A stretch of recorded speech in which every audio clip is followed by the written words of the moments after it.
पति ने पत्नी के साथ अंधा होने का दिखावा किया। फिर जो हुआ वो आश्चर्यचकित था। एक आदमी ने एक बहुत ही खूबसूरत लड़की से शादी की। शादी के बाद दोनों की जिंदगी बहुत प्यार से गुजर रही थी। वह उसे बहुत चाहता था और उसकी खूबसूरती की हमेशा तारीफ किया करता था। लेकिन कुछ महीनों के बाद लड़की चर्म रोग से ग्रसित हो गई और धीरे धीरे उसकी खूबसूरती जाने लगी। खुद को इस तरह देख उसके मन में डर समाने लगा कि यदि वह बदसूरत हो गई तो उसका पति उससे नफरत करने लगेगा और वह उसकी नफरत बर्दाश्त नहीं कर पाएगी। इस बीच एक दिन पति को किसी काम से शहर जाना पड़ा।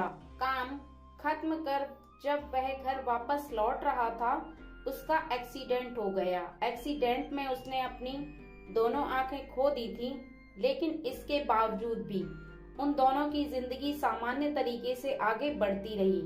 समय गुजरता रहा और अपने चर्म रोग के कारण लड़की ने अपनी खूबसूरती पूरी तरह गंवा दी। वह बदसूरत हो गई, लेकिन अंधे पति को इस बारे में कुछ भी पता नहीं था, इसलिए इसका उनके खुशहाल विवाहित जीवन पर कोई प्रभाव नहीं पड़ा। वह उसे उसी तरह प्यार करता रहा। एक दिन उस लड़की की मौत हो गई। पति अब अकेला हो गया था। वह बहुत ही दुखी था।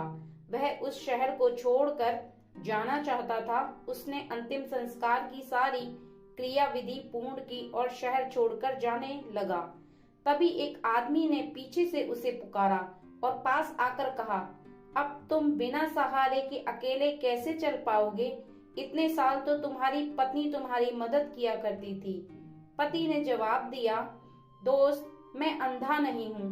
मैं बस अंधा होने का नाटक कर रहा था, क्योंकि यदि मेरी पत्नी को पता चल जाता कि मैं उसकी बदसूरती देख सकता हूँ तो यह उसे उसके रोग से ज्यादा दर्द देता। इसलिए मैंने इतने साल अंधे होने का दिखावा किया। वह बहुत अच्छी पत्नी थी। मैं बस उसे खुश रखना चाहता था।